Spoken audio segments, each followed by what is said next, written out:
Estamos de volta com a Arena. A campanha do presidente eleito Lula entrou com 2 ações no TSE, em que pede a inelegibilidade do presidente Jair Bolsonaro e também do senador Flávio Bolsonaro e do deputado federal Eduardo Bolsonaro, filhos do atual presidente. A informação é do analista Caio Junqueira e está lá no site da CNN. A ação, que tem como alvo o presidente Jair Bolsonaro, pede a investigação por abuso de poder político e econômico durante as eleições. A outra ação mira Flávio e Eduardo Bolsonaro, além de outros apoiadores do presidente. Uma das argumentações aponta a utilização da máquina pública durante o período eleitoral e diz que o presidente concedeu benefícios financeiros ilegais aos cidadãos brasileiros durante as eleições, com o claro intuito de angariar votos e influenciar nas escolhas dos eleitores. Vamos ao debate sobre esse assunto. Eu começo por você, Hélio. Quer dizer, a campanha de Lula está pedindo a inelegibilidade de Bolsonaro. A gente veio e discutiu muito a respeito disso no primeiro bloco, muitas alegações de injustiça no processo eleitoral vindas de bolsonaristas. Será que essa ação ela tem um fim realmente de Jair Bolsonaro se tornar inelegível, ou pode ser também um contraponto político, quer dizer, para que o PT aponte que houve abuso do Bolsonaro também? Não sei. Eu queria até entender mais da alegação que estão fazendo sobre recursos financeiros, né? Está falando ali, recursos financeiros indevidos distribuídos para pessoas. Não sei do que é isso aí. Na reportagem tem o ponto a ponto. Sei. São 10 ações. O meu ponto é assim, se teve isso e a justiça determinar que realmente fez errado, está certo. Agora, é o que foi falado ali, há um acirramento, né? Você perseguir um inimigo político gera um acirramento, né? Provavelmente você vai ver o campo bolsonarista reagindo a esse tipo de coisa, né? Que não é muito bom, porque a polarização já está fora de controle, já estávamos superando isso, né? Com a eleição do Lula, muda governo, o pessoal acalmando, e agora? Raquel, quer falar sobre a ação para voltar com o Calejão? Felipe, a gente já esperava que essa ação viesse, o Caio Junqueira, né, nosso analista já tinha essa apuração, já tem outras ações lá dentro do TSE, essa aparentemente é muito robusta, ela lista aqui 10 ações, né, erros na inclusão de beneficiários no Bolsa Família, vantagens a concursados na Polícia Federal, antecipação dos repasses do Auxílio Brasil e do Auxílio Gás durante o segundo turno, inclusão de 500 mil famílias no programa Auxílio Brasil em outubro de 2022, antecipação de pagamento de benefício a caminhoneiros e, gente, vai embora se eu ficar lendo aqui, eu gasto o programa inteiro. O fato houve na avaliação de muitos especialistas, e agora o TSE vai decidir um abuso de poder político do Jair Bolsonaro durante essa campanha de distribuir uma série de benefícios. E aí estou falando de programas, o aumento do Bolsa Família é polêmico, porque foi um valor considerável. Agora, programas como... Na Kamikaze, o aumento do Bolsa Família não estava dentro da PEC? Mas é disso que está se falando. Mas era uma PEC, né? A PEC muda a regra. Mas é disso que está se falando. Você tem a criação de um benefício que não existia. Então, assim, você tem totalmente um atropelo da lei eleitoral. Sim, o Congresso concordou. E aí o TSE, o Tribunal Superior Eleitoral, vai ter que dar esse julgamento, porque era o que a gente estava discutindo antes. A oposição, do mesmo jeito que não está tendo voz, agora a oposição do lado contrário nesta PEC, que está explodindo com as leis fiscais, também não teve voz naquele momento. Agora, a legislação eleitoral foi totalmente burlada. Era passível ali um abuso de poder político, de poder econômico. Já era esperado, eu acho que é uma espada que vai pairar ali sobre Jair Bolsonaro e vamos ver o que a justiça vai decidir. Calejão, a gente lembra que no discurso da vitória do Lula, ele já falou que não competiu contra um candidato, mas contra o Estado instrumentalizado pelo seu adversário. E agora isso se concretiza com essa ação do PT. Como é que você avalia?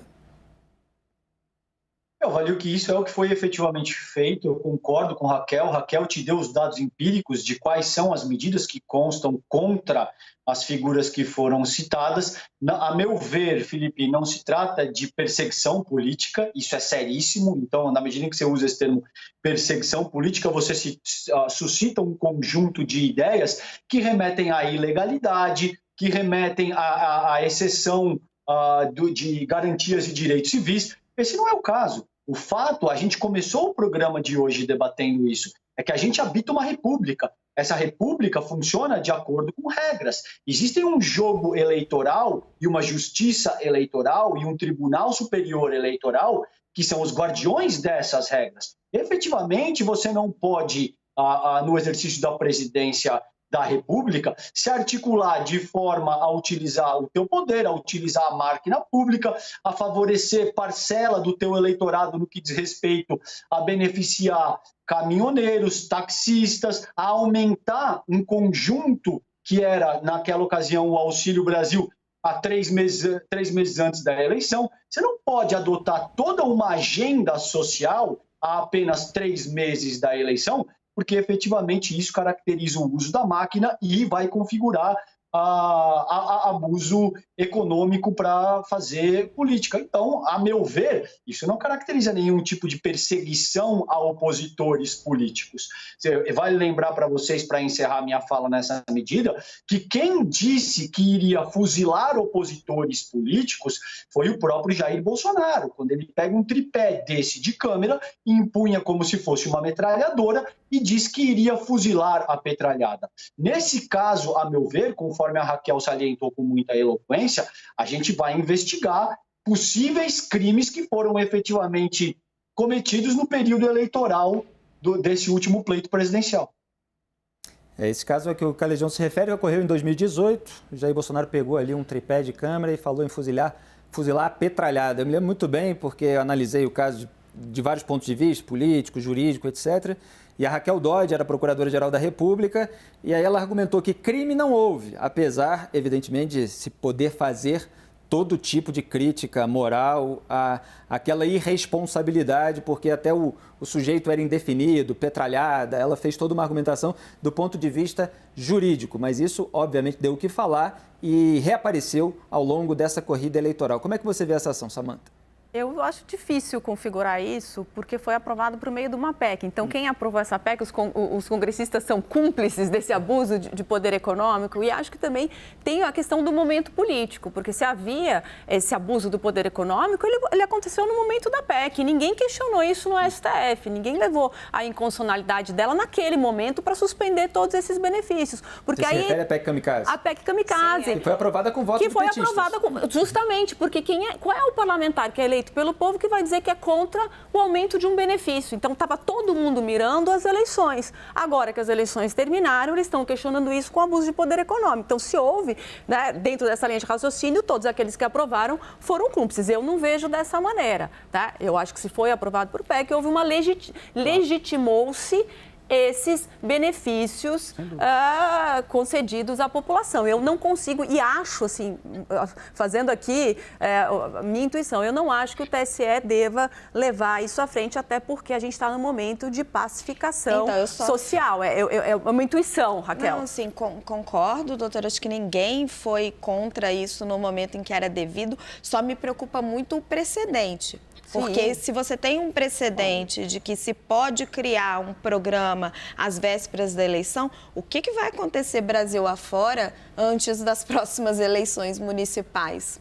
E eu acho que esse precedente, Raquel, já está acontecendo. Eu vejo que essas duas PECs, a PEC Kamikaze e a PEC do Lula, elas são conectadas no seguinte sentido.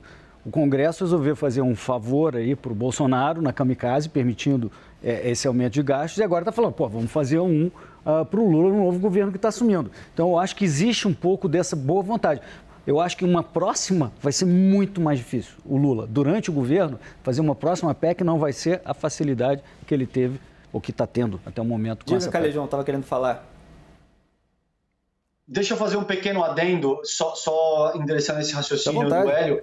Essas coisas não são equivalentes precisamente porque Bolsonaro estava tentando a reeleição. O Lula está fazendo isso no momento em que ele está efetivamente eleito. Então, efetivamente, essa é uma falsa equivalência na medida em que o governo Bolsonaro promoveu a destruição em diferentes searas da vida sociopolítica, Felipe. Você tem, por exemplo, 200 mil estudantes de mestrado e doutorado da CAPES que estão sem ter o que receber. Então, houve todo um desmonte das searas de educação, de saúde, ciência, tecnologia.